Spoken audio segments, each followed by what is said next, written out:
गुरुर्ब्रह्मा गुरुर्विष्णु गुरुर्देवो महेश्वरः गुरु साक्षात् परब्रह्म तस्मै श्री गुरवे नमः। ध्यान मूलो गुरु मूर्ति पूज्य मूलो गुरुपाद मंत्र मूलो गुरु वाक्य मुक्ति मूलो गुरु कृपा। ಶ್ರೋತ್ರಿಯ ಬ್ರಹ್ಮನಿಷ್ಠ ಸದ್ಗುರು ಬಸವಾನಂದರ ಪಾದಕಮಲಗಳಿಗೂ ಹಾಗೂ ಅವರ ಪ್ರತಿರೂಪದಂಥ ನಿಜಗುಣಪ್ಪನವರ ಪಾದಕಮಲಗಳಿಗೂ ನನ್ನ ದೀರ್ಘದಂಡ ಪ್ರಣಾಮಗಳನ್ನು ಸಲ್ಲಿಸುತ್ತಾ ಸದ್ಗುರು ಮಾರ್ತಾಂಡ ಸಾವಯವ ಸದ್ಗುರುಗಳ ಪಾದಕಮಲಗಳಿಗೂ ಹಾಗೂ ರಾಯಪ್ಪ ಸದ್ಗುರುಗಳ ಪಾದಕಮಲಗಳಿಗೂ ನನ್ನ ದೀರ್ಘದಂಡ ಪ್ರಣಾಮಗಳನ್ನು ಸಲ್ಲಿಸುತ್ತಾ ಗುರು ಸ್ವರೂಪರಾದಂತಹ ನನ್ನ ಪತಿದೇವರಿಗೂ ಕೂಡ ನನ್ನ ದೀರ್ಘದಂಡ ಪ್ರಣಾಮಗಳನ್ನು ಸಲ್ಲಿಸುತ್ತಾ ಮನದಲ್ಲಿ ಸ್ಮರಿಸಿಕೊಳ್ಳುತ್ತಾ ತಮ್ಮೆಲ್ಲರಿಗೂ ವಂದಿಸುತ್ತಾ ಇವತ್ತಿನ ಕೈವಲ್ಯ ಪದ್ಧತಿ ನಿಜಗೊಂಡರು ಹೇಳಿದಂಥ ಕೈವಲ್ಯ ಪದ್ಧತಿ ಭಾಳ ಅದ್ಭುತವಾದಂಥ ವಿಚಾರಗಳನ್ನು ಅವ್ರು ಹೇಳ್ತಾ ಇದ್ದಾರೆ. ನಮ್ಮಲ್ಲಿರುವಂಥ ಈ ಅಂತಃಕರಣದಲ್ಲಿ ದೋಷಗಳಿರ್ತಾವ, 3 ದೋಷಗಳು ಯಾವುವು ಅಂತಂದ್ರೆ ಮಲ ವಿಕ್ಷೇಪ ಆವರಣ ದೋಷಗಳು. ಇವು ನಮ್ಮ ಒಂದು ಆನಂದಕ್ಕೆ ನಮ್ಮ ಸ್ವಸ್ವರೂಪದ ಜ್ಞಾನವನ್ನು ಆಗದೇ ಇರುವಂಗೆ ಮಾಡುವಂಥ ಈ ದೋಷಗಳು. ಅದಕ್ಕೆ ಇವನ್ನ ಯಾವ ರೀತಿ ಇವನ್ನ ಕಳ್ಕೊಳ್ಬೇಕು, ಇವನ್ನ ಕಳ್ಕೊಂಡಾಗ ಅಂಥ ಸ್ವಸ್ವರೂಪದ ಜ್ಞಾನ ನಮ್ಗೆ ಆಗ್ತದೆ ಅಂತಂದಾಗ ಇಲ್ಲಿ ನಿಜಗೊಂಡ್ರು ಕೈವಲ್ಯ ಪದ್ಧತಿ ಒಳಗೆ 5 ಸ್ಥಳಗಳನ್ನು ಇಟ್ಟಿದ್ದಾರೆ. ಇಲ್ಲಿ 5 ಸ್ಥಳಗಳಲ್ಲಿ ಶಿವಕಾರುಣ್ಯ ಸ್ಥಳ ಅನ್ನುವಂಥದ್ದು ಕೂಡ ಇಲ್ಲಿ ಶಿವನ ಒಂದು ಕೃಪೆಯನ್ನು ಪಡ್ಕೊಳ್ಬೇಕಾದಂಥದ್ದು, ಜೀವನಿಗೆ ಬೋಧನೆ ಮಾಡುವಂಥದ್ದು, ನೀತಿಯಿಂದ ನಡ್ಕೊ ಅನ್ನುವಂಥದ್ದು, ಚಿತ್ತ ಏಕಾಗ್ರತೆಯನ್ನು ಯೋಗ ಪ್ರತಿಪಾದನದಲ್ಲಿ ಮಾಡ್ಕೊಳ್ಳುವಂಥದ್ದು. ಇವೆಲ್ಲ ಮಾಡ್ಕೊಂಡಾಗ ಏನಾಗ್ತದೆ, ಮಲ ವಿಕ್ಷೇಪ ದೋಷಗಳು ನಿವೃತ್ತಿ ಆಗ್ತದೆ ಮತ್ತು ಜ್ಞಾನವನ್ನು ನಾವು ಪಡ್ಕೊಳ್ಳಿಕ್ಕೆ ಸಾಧ್ಯ ಆಗ್ತದೆ ಅನ್ನುವಂಥ ವಿಚಾರದಲ್ಲಿ ಭಾಳ ಅದ್ಭುತವಾಗಿ ಈ ಒಂದು ಕೈವಲ್ಯ ಪದ್ಧತಿ ಒಳಗೆ ಶಿವಕಾರುಣ್ಯ ಸ್ಥಳದಲ್ಲಿ ಹಲವಾರು ವಿಚಾರಗಳನ್ನು ಹೇಳ್ಕೊಂಡು ಬಂದಿದ್ದಾರೆ. ನಾವು ಮೊದಲನೆಯ ಪದದಲ್ಲಿ ಶ್ರೀ ಗುರು ವಚನೋಪದೇಶವನ್ನು ಆಲಿಸಿದಾಗಬಹುದು ನರರಿಗೆ ಮುಕುತಿ ಅನ್ನುವಂಥದ್ದನ್ನು ಹಿಂದಿನ ವಿಚಾರಗಳಲ್ಲಿ ನಾವು ನೋಡಿದ್ದೀವಿ. ಸದ್ಗುರುವಿನ ವಚನವನ್ನು, ಆ ಉಪದೇಶವನ್ನು ನಾವು ಯಾವಾಗ ಆಲಿಸ್ತೀವಿ, ಕೇಳ್ತೀವಿ, ತಿಳ್ಕೊಳ್ತೀವಿ, ಅದೇ ಪ್ರಕಾರ ನಡ್ಕೊಳ್ತೀವಿ, ಆವಾಗ ನರರಿಗೆ ಮುಕುತಿ ಅಂತ ಹೇಳ್ತಾರೆ. ಈ ರೀತಿಯಾಗಿ ಹಲವಾರು ವಿಚಾರಗಳನ್ನು ಹೇಳ್ಕೊಂಡು ಬಂದಿದ್ದಾರೆ. ಇವಾಗ ನಿನ್ನೆಯ ವಿಷಯದಲ್ಲಿ ಕೂಡ 3ನೇ ನುಡಿಯಲ್ಲಿ ಭವಮಾಲೆಗಲಸು ಪುಸಿಯದಿರು ಎಡರು ಬಂದು ಕವಿಯಲು ಅಂಜದಿರು ಸಂಪದದೋಳು ತವೆ ಮದ ಒಳಿದಿರು ತತ್ವ ಸಂತತಿಯನ್ನು ವಿವರಿಸಿ ನೋಡೆಂದು ತಿಳುಪುವ ಅಂತ ಈ ನೀತಿ ಕ್ರಿಯಾಚಾರ್ಯ ಸ್ಥಳದ ಒಂದು ಸಂಕ್ಷಿಪ್ತ ವಿವರಣೆ ಹೇಳ್ತಾರೆ ಅವರು. ಅದಕ್ಕೆ ನಿನ್ನೆ ವಿಷಯದಲ್ಲಿ ಭವಮಾಲೆ ಅಗಲಸು ಪುಸಿಯದಿರು ಎಡರು ಬಂದು ಕವಿಯಲು ಅಂಜದಿರು ಸಂಪದದೋಳು ಅಂತ ಹೇಳಿದರು. ಇವಾಗ ನಿನ್ನೆ ವಿಚಾರದಲ್ಲಿ ಇವೆಲ್ಲ ಬಂದವು. ಈಗ ಸಂಪದದಳು ತವೆ ಮದ ಒಳಿದರು ಅನ್ನುವಂಥದ್ದು ಇದು ಭಾಳಷ್ಟು ವಿಶೇಷವಾಗಿರುವಂಥದ್ದು. ಯಾಕಂದರೆ ಮನುಷ್ಯನಿಗೆ ಸಂಪತ್ತು ಬಂದಾಗ ಯಾವ ರೀತಿ ಎಡುತ್ತಾನ ಅನ್ನುವಂಥದ್ದು, ಆ ಮದದಲ್ಲಿ ಯಾವ ಆ ಒಂದು ಮದದ ನೀರಿನಲ್ಲಿ ಹೆಂಗೆ ಕೊಚ್ಚಿ ಹೋಗ್ತಾನೆ ಅನ್ನುವಂಥದ್ದು. ನಾವು ಅಂದ್ಕೊಳ್ತೀವಿ ಇಲ್ರಿ ನಮಗೆ ಭಾಳಷ್ಟು ಕೊಟ್ಟಿದ್ದಾನೆ ದೇವರು, ನಮಗೇನು ಕಡಿಮೆ ಮಾಡಿಲ್ರಿ ಅಂತ ಹೇಳ್ತೀವಿ. ಖರೆ ಆದ್ರೆ ಅದರಲ್ಲಿ ಏನಾದರೂ ಮದ ಮತ್ತು ಉಳ್ಳವನಾಗಿದ್ದ, ಗರ್ವ ಉಳ್ಳವನಾಗಿದ್ದ ಅಂತಂದ್ರೆ ಭಾಳಷ್ಟು ತೊಂದರೆ ಆಗ್ತದ ಅಂತ ಹೇಳ್ತಾರೆ. ಅದಕ್ಕೆ ಸಂಪದದಳು ನಿಜಗೊಂಡ್ರೆ ಅದನ್ನೇ ಹೇಳ್ತಾರೆ. ಏನಂತಂದ್ರೆ ನನಗೇನಾದರೂ ಸಂಪತ್ತು ಬಂತಂದ್ರೆ ಅದ್ರ ಜೊತೆ ಏನು ಅಂದ್ರೆ ನನಗೆ ವಿನಯವನ್ನು ಕೊಡ ಅಂತ ಹೇಳ್ತಾರೆ. ಈ ರೀತಿಯಾಗಿ ಸಂಪದದಳು ತವೆ ಮದ ಒಳಿದಿರು ಅಂದ್ರೆ ಸಂಪತ್ತು ಬಂದ ಕಾಲದಲ್ಲಿ ಅದನ್ನು ಚೆನ್ನಾಗಿ ಯಾಕಂದ್ರೆ ಮದ ಉಳ್ಳವನ ಆಗಬೇಡ. ನಿಜಗೊಂಡ್ರೆ ನೋಡ್ರಿ, ದೊಡ್ಡ ರಾಜರಿದ್ದರು, ಭಾಳ ದೊಡ್ಡ ರಾಜರವರು. ಆದರೆ ರಾಜರ ಬಲ್ಲಿರುವಂಥ ಗತ್ತು ಅವ್ರ ಬಲ್ಲಿ ಇರಲಿಲ್ಲ. ಗತ್ತು ಅಂತಂದರೆ ಯಾವ ರೀತಿ ಅಂತಂದರೆ ಯಾರೇ ಬಂದರೂ ಕೂಡ ಭಾಳಷ್ಟು ನಯವಿನಯತೆಯಿಂದ ಮಾತಾಡುವಂಥದ್ದಾಗಿರ್ಬೋದು, ಭಾಳಷ್ಟು ಒಂದು ಜನಸಾಮಾನ್ಯರ ಒಂದು ಸಮಸ್ಯೆಗಳನ್ನು ಆಲಿಸಿ ಅದಕ್ಕೆ ಅದೇ ರೀತಿ ಪ್ರಕಾರವಾಗಿ ಅವರಿಗೆ ಸಲಹೆ ಕೊಡುವಂಥದ್ದಾಗಿರ್ಬೋದು, ಮಾಮೂಲಿ ಎಲ್ಲ ಮಾಡ್ತಿದ್ರು. ಒಬ್ಬ ರಾಜ ಅಂತಂದ್ರೆ ಒಂದು ಗತ್ತಿನಲ್ಲಿ ಇರ್ತಾನಲ್ಲ, ಆ ಥರ ಇರಲಿಲ್ಲ. ಆ ಎದುರುಗಡೆ ಇರುವಂಥ ಒಂದು ಶತ್ರು ರಾಜ್ಯದವರು, ಆ ಊರಿನವರು ರಾಜ ಭಾಳಷ್ಟು ತೊಂದರೆ ಕೊಟ್ಟಿದ್ದ ಇವರಿಗೆ, ನಿಜಗೊಂಡ್ರಿಗೆ ಭಾಳಷ್ಟು ತೊಂದರೆ ಕೊಟ್ಟಿದ್ದ. ಕೊಟ್ಟಾಗ ಅವರಿಗೆ ಒಂದು ಸಲ ಅವರು ಈ ಮಗನಿಗೆ ಅವರು ಇನ್ನೂ ಒಂದು ರಾಜ್ಯದ ಆ ರಾಜನ ಮಗನಿಗೆ ಹುಷಾರಿರ್ಲಾರ್ದಂಗೆ ಆದಾಗ ಆ ಒಂದು ಈ ನಿಜಗುಂಡ್ರ ಆಸ್ಥಾನದಲ್ಲಿರುವಂಥ ಒಂದು ವೈದ್ಯನಿಂದನೇ ಅದು ರೋಗ ವಾಸಿ ಆಗ್ತದಂಥ ವಿಷಯ ಗೊತ್ತು ಮಾಡಿಕೊಂಡು ಆತ ಒಂದು ಸಲ ಮಗನ ಕರ್ಕೊಂಡು ಇಲ್ಲಿಗೆ ಬಂದಾಗ ಒಂದು ರೀತಿ ನೋಡಿದ್ರೆ ಆತ ಅಷ್ಟು ತೊಂದರೆ ಕೊಟ್ಟಿದ್ದಾನಲ್ಲ. ಒಬ್ಬ ರಾಜ ಯಾವ ರೀತಿ ವರ್ತನೆ ಮಾಡಬೇಕಾಗಿತ್ತು ಅಂದ್ರೆ ಅಂಥತ್ತಿಗೆ ಒಂದು ಆ ಪ್ರೀತಿ ಒಂದು ಕಾಳಜಿಯನ್ನು ತೋರಿಸ್ತೇ ಇರುವಂಗೆ ಇರಬೇಕಾಗಿತ್ತು. ಆ ಪರಿಸ್ಥಿತಿ ಇತ್ತು ಅಲ್ಲಿ. ಅಂಥ ಸಂದರ್ಭದಲ್ಲಿ ನಿಜಗುಂಡ್ರು ಮತ್ತು ಅವ್ರನ್ನ ಕರೆಸಿ ಅವ್ರಿಗೆ ಏನೇನು ಕೊಡಬೇಕಾಗ್ಯದ ಮಾನ ಮರ್ಯಾದೆ ಎಲ್ಲ ಕೊಟ್ಟು ಮತ್ತು ಆತ್ಮೀಯವಾಗಿ ಮಾತಾಡಿ ಕಳಿಸಿದ್ರು. ಅವರು ಅಲ್ಲಿದ್ದಂಥ ಆಸ್ಥಾನದಾಗಿದ್ದರು. ನೋಡ್ರಿ, ಈ ಶತ್ರುಗಳು ಬಂದರೂ ಕೂಡ ನೀವು ಈ ಥರ ಭಾವದಿಂದ ನೀವು ಇದ್ದಾಗ ಮತ್ತು ಇನ್ನೂ ನಮ್ಮ ಈ ಊರಿನ ಮೇಲೆ ದಂಡೆತ್ತಿ ಬರ್ತಾರೆ ಭಾಳಷ್ಟು ಜನ. ಇವರಲ್ಲಿ ಅಷ್ಟು ಅಂಥ ಒಂದು ಶೌರ್ಯ ಇಲ್ಲ ಅಂತ ತಿಳ್ಕೊಳ್ತಾರೆ. ಅದಕ್ಕೆ ಶತ್ರುಗಳ ಜೊತೆ ನೀವು ಇಷ್ಟು ಒಡನಾಟ ಮಾಡಿದ್ರೆ ಹೆಂಗೆ ಅನ್ನುವಂಥ ಭಾವ ವ್ಯಕ್ತಪಡಿಸ್ತಾರೆ ಅಲ್ಲಿ ಜನ ಎಲ್ಲ. ಅದಕ್ಕೆ ನಿಜಗುಂಡ್ರಿಗೆ ಆ ವಿಚಾರ, ಅವು ಎಂಥ ಒಂದು ರಾಜನಿದ್ದರೂ ಕೂಡ ಒಂದು ಸಂಪತ್ತಿದ್ದರೂ ಕೂಡ ಯಾವ ಮದ ಕೂಡ ಅವರಿಗೆ ಅಳವಡಿಸ್ಕೊಳ್ಳಿಲ್ಲ, ಅವ್ರು ತಗೊಳ್ಳಿಲ್ಲ. ಭಾಳ ವಿನಯತೆಯಿಂದ ಇದ್ದಂಥವ್ರು ನಿಜಗುಂಡ್ರು. ಅದಕ್ಕೆ ಇಲ್ಲಿ ಕೂಡ ಹೇಳ್ತಾರೆ, ಸಂಪತ್ತು ಬಂದ ಕಾಲದಲ್ಲಿ ಚೆನ್ನಾಗಿ ನಿನಗೆ ಆ ಮದ ಇರಬಾರ್ದು, ಅದನ್ನೆಲ್ಲ ಬಿಟ್ಟುಬಿಡುವಂಥದ್ದು. ಯಾಕಂದ್ರೆ ಇಲ್ಲಿ ಭಾಳಷ್ಟು ಹೇಳ್ತಾರೆ ಮದಗಳು ಅಂತಂದ್ರೆ, ಅಷ್ಟಮದಗಳು. ಈ ಧನ ಸಂಪತ್ತಾಗಿರ್ಬೋದು, ಯೌವನ ಸಂಪತ್ತಾಗಿರ್ಬೋದು, ರಾಜ್ಯ ಸಂಪತ್ತಾಗಿರ್ಬೋದು, ಮತ್ತು ಅಧಿಕಾರದ ಸಂಪತ್ತಾಗಿರ್ಬೋದು, ರೂಪದ ಮದ ಆಗಿರ್ಬೋದು. ಅಧಿಕಾರದ ಮದ, ರೂಪ ಮದ, ಜಾತಿ ಮದ, ಯೌವನದ ಮದ, ಇವು ಭಾಳಷ್ಟು ಅದಾವೆ ಇಂಥ ಮದಗಳು ಬರುವಂಥದ್ದು. ಇಲ್ಲಿ ಕೂಡ ಮನುಷ್ಯನಿಗೆ ಸಂಪತ್ತು ಏನಾದರೂ ಪ್ರಾಪ್ತಿ ಆಯಿತು, ಧನ ಸಂಪತ್ತು ಪ್ರಾಪ್ತಿಯಾಗಲಿ, ಅಥವಾ ಯೌವನ ಸಂಪತ್ತು ಪ್ರಾಪ್ತಿ ಆದಾಗ ಕೂಡ, ಅಥವಾ ರಾಜ್ಯ ಸಂಪತ್ತು ಪ್ರಾಪ್ತಿ ಆದರೂ ಕೂಡ ಅಲ್ಲಿ ಯಾವ ಒಂದು ಗರ್ವ ಉಳ್ಳಂಥವನ್ನ ಆಗಬಾರ್ದು.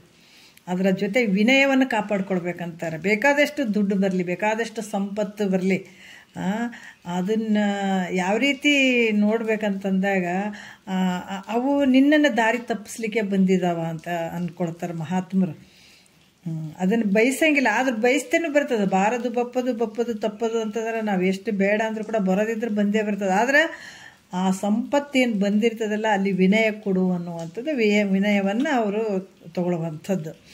ಈ ರೀತಿಯಾಗಿ ವಿನಯ ಉಳ್ಳವನಾಗಿದ್ದರೆ ಅವನು ಸರ್ವಕ್ಕೂ ಶ್ರೇಷ್ಠ ಆಗಿಬಿಡ್ತಾನ ಅಂತ ಹೇಳ್ತಾರೆ. ಯಾಕಂದ್ರೆ ಭಾಳಷ್ಟು ವಿನಯತೆಯಿಂದ ಕೂಡಿದಾಗ ಆತ ಎಲ್ಲದಕ್ಕೂ ಶ್ರೇಷ್ಠನ ಆಗ್ತಾನ, ಮತ್ತು ಎಲ್ಲವೂ ಪ್ರಾಪ್ತಿ ಆಗ್ತದತ್ತೆ. ಎಷ್ಟು ವಿನಯತೆಯಿಂದ ಇರ್ತಾನ ಅಷ್ಟೇ ಪ್ರಾಪ್ತಿ ಆಗ್ತದ ಅನ್ನುವಂಥ ವಿಚಾರವನ್ನು ಹೇಳ್ತಾರೆ. ಹೆಂಗಂತಂದ್ರೆ ನೋಡ್ರಿ, ಅಲ್ಲಮ ಪ್ರಭುಗಳದ್ದು ನಾನು ಕೆಲವು ಸಲ ಹೇಳಿದ್ದೀನಿ ವಿಚಾರ. ಅಲ್ಲಮ ಪ್ರಭುಗಳು ತಮ್ಮ ಶಿಷ್ಯರೊಡನೆ ಎಲ್ಲರ ಜೊತೆ ಕೂತ್ಕೊಂಡಾಗ ಅವ್ರು ಒಂದು ಮಾತು ಬರ್ತದೆ, ನಿಮ್ಮಲ್ಲಿ ಭಕ್ತರು ಯಾರು ಅಂತ ಪ್ರಶ್ನೆ ಮಾಡ್ತಾರೆ ಅಲ್ಲಮ ಪ್ರಭುಗಳು. ಆವಾಗ ಹೇಳ್ತಾರೆ ಅವರು, ಬಸವಣ್ಣವರು, ನಾನೊಬ್ಬನೇ ಭಕ್ತ ಅಂತ ಹೇಳ್ತಾನೆ ಅಲ್ಲಿ ಕೂತ್ಕೊಂಡಾಗ. ಅದಕ್ಕೆ ಉಳಿದವ್ರಿಗೆಲ್ಲ ಸಿಟ್ಟು ಬಂದುಬಿಡ್ತದೆ, ನಾವೇನು ಭಕ್ತರಲ್ಲನ, ಬಸವಣ್ಣವ್ರು ಒಬ್ಬರೇ ಭಕ್ತರದಾರೇನೋ ಅಂತ ಸಿಟ್ಟು ಬರ್ತದೆ ಅವರಿಗೆ. ಬಂದಾಗ ನಾವು ಇವನಿಗಿಂತಲೂ ಶ್ರೇಷ್ಠ ಭಕ್ತರಿದ್ದೀವಿ ಅಂತ ಅವ್ರು ಹೇಳ್ತಾರೆ. ನಾನೊಬ್ಬನೇ ಭಕ್ತ. ಅದಕ್ಕೆ ಉಳಿದವ್ರಿಗೆ ಕೋಪ ಬಂತು, ನಾವು ಇವನಿಗಿಂತಲೂ ಶ್ರೇಷ್ಠ ಭಕ್ತರಿದ್ದರೂ ಕೂಡ ನಾನೊಬ್ಬನೇ ಭಕ್ತನಂತ ಗುರುಗಳ ಮುಂದೆ ಹೇಳ್ತಾನಲ್ಲ ಅಂತ ನಕ್ಕರು ಕೆಲವರೆಲ್ಲ.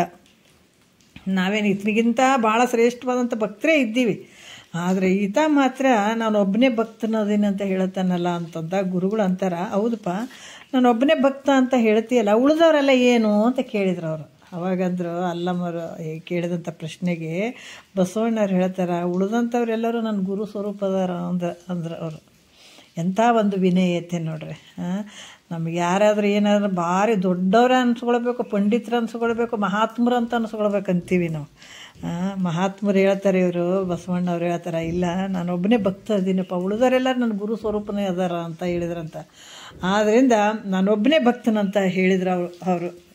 ಎಲ್ಲರೂ ಗುರು ಸ್ವರೂಪ ಅದಾರ, ನಾನು ಒಬ್ಬನೇ ಭಕ್ತನಂತ ಅದೀನದ. ಉಳಿದವ್ರಿಗೆಲ್ಲ ಒಂದು ಥರ ನಾಚಿಕೆ ಬಂದಂಗೆ ಆಯಿತು. ಎಂಥ ಒಂದು ಶ್ರೇಷ್ಠ ಭಾವದಲ್ಲಿ ಅದನ್ನಲ್ಲ ಅನ್ನುವಂಥ ಭಾವ ಬಂತು ಎಲ್ಲರಿಗೆ.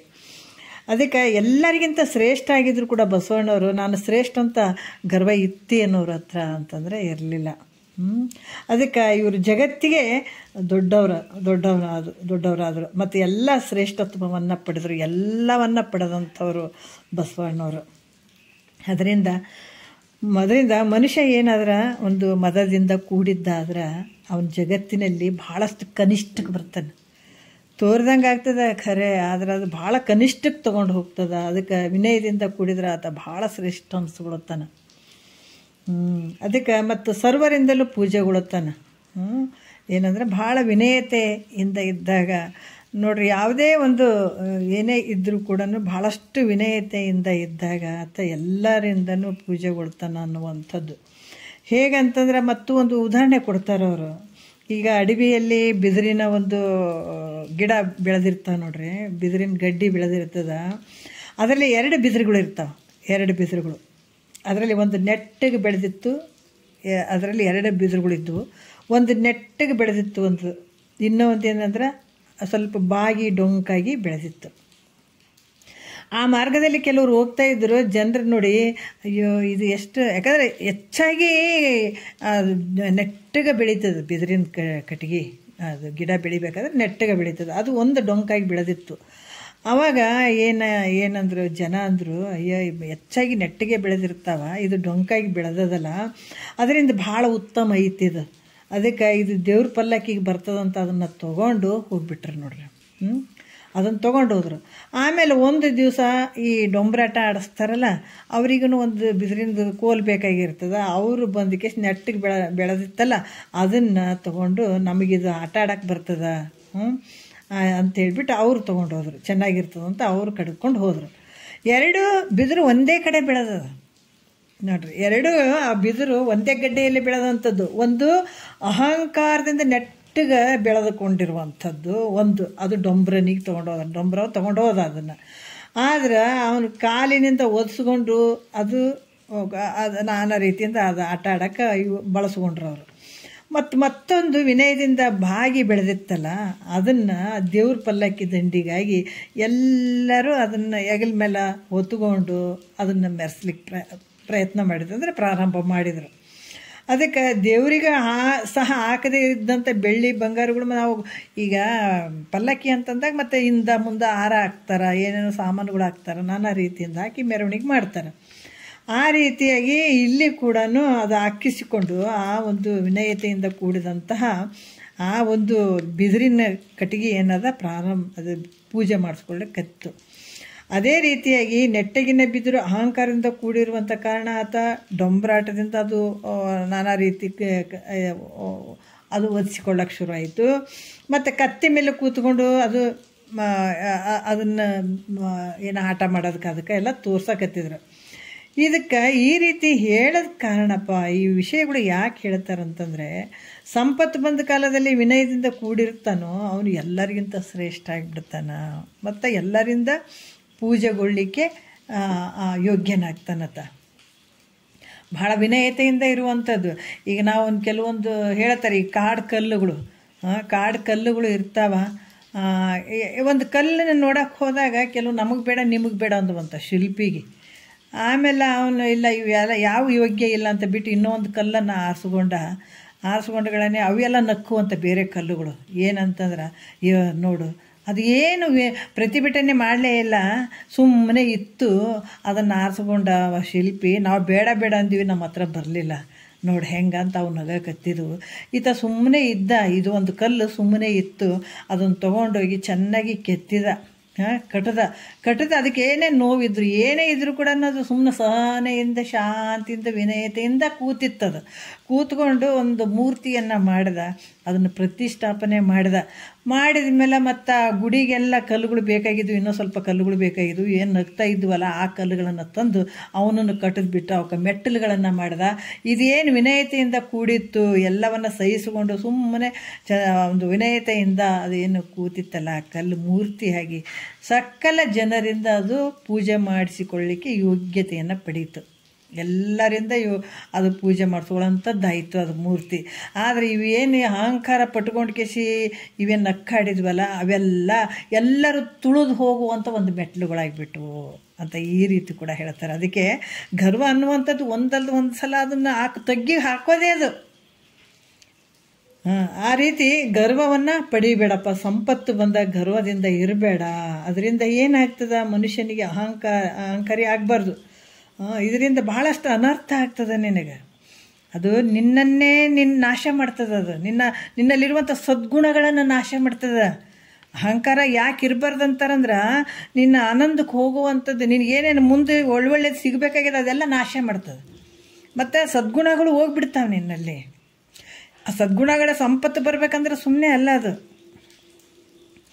ಆ ಸಂಪತ್ತು ಪ್ರಯತ್ನಪಟ್ಟು ಆ ಸದ್ಗುಣಗಳನ್ನು ಪ್ರಾಪ್ತಿ ಮಾಡ್ಕೊಂಡ ಕಾಲಕ್ಕೆ ಈ ಒಂದು ಏನಾದರೂ ಸಂಪತ್ತು ಬಂತು ಅಂತಂದಾಗ ಅಲ್ಲಿ ಏನಾಗ್ತದೆ, ನಿನಗೆ ಅಹಂಕಾರಯುಕ್ತನಾದಿ ಅಂತಂದಾಗ ಆ ಸದ್ಗುಣಗಳು ನಿನ್ನಿಂದ ಹೋಗಿಬಿಡ್ತಾವ. ಹಂಗಾಗಿ ಪಾಪದ ಕೆಲಸಗಳನ್ನು ಮಾಡಲಿಕ್ಕೆ ಶುರು ಆಗ್ತದೆ. ಮತ್ತು ಇನ್ನೂ ಒಂದು ಭಾಳ ಚಂದ ದೃಷ್ಟಾಂತ ಕೊಡ್ತಾರೆ ನೋಡ್ರಿ.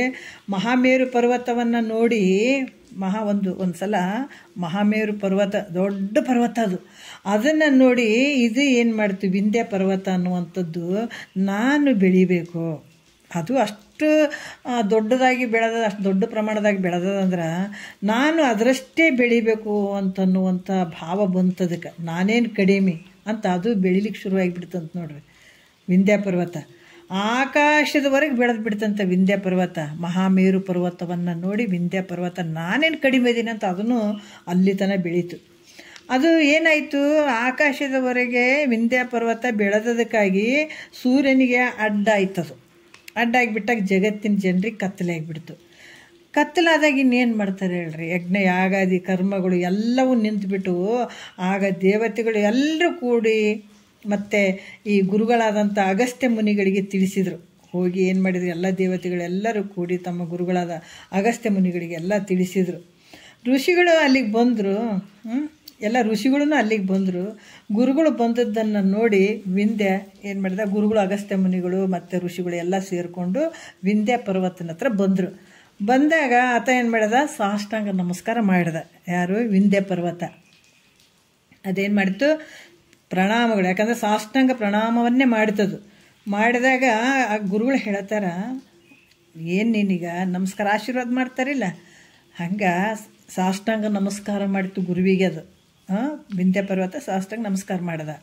ಆವಾಗ ಗುರುಗಳು ಹೇಳಿದ್ರು, ನಾನು ನೋಡಪ್ಪ ಈಗ ರಾಮೇಶ್ವರಕ್ಕೆ ಹೋಗ್ತಾ ಇದ್ದೀನಿ, ನಾನು ರಾಮೇಶ್ವರಕ್ಕೆ ಹೋಗ್ತಾ ಇದ್ದೀನಿ, ತಿರುಗಿ ಬರೋವರೆಗೂ ನೀನು ಈ ಸಾಷ್ಟಾಂಗದಿಂದ ಮ್ಯಾಲೆ ಏಳಬಾರ್ದು ಅಂತ ಹೇಳಿ ಹೊರಟೋಗ್ಬಿಟ್ರೆ ನೋಡ್ರಿ ಗುರುಗಳು. ಯಾಕಂದ್ರೆ ಗುರುವಿನ ಮಾತಿನ ಆಜ್ಞೆ ಆಗಿಬಿಟ್ಟದ, ಇನ್ನು ತಪ್ಪಂಗಿಲ್ಲ.